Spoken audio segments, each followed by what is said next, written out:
Maithili express की शानदार प्रस्तुति।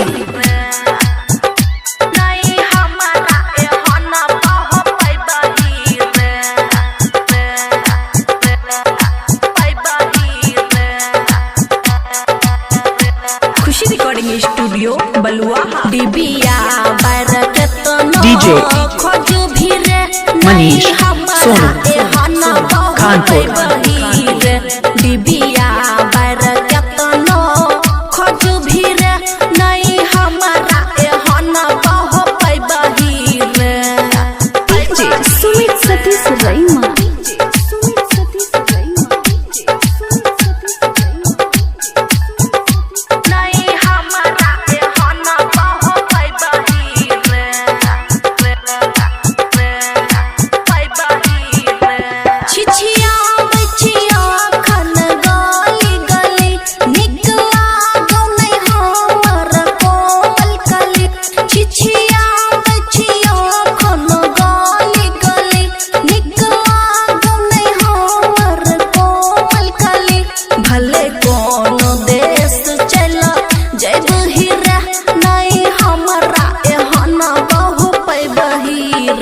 डिबिया बैर केतनो खोज भी रे नहीं हमरा एहन बहु पैबही रे।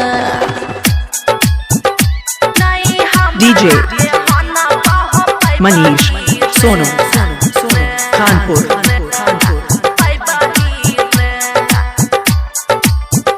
खुशी रिकॉर्डिंग स्टूडियो बलुआ।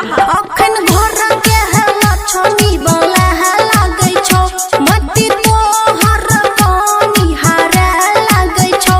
अखन घर के है लछमी वाला है लागे छो मती तोहर पानी हारे लागे छो।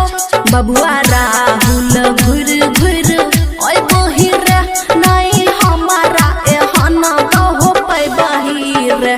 डिबिया बैर केतनो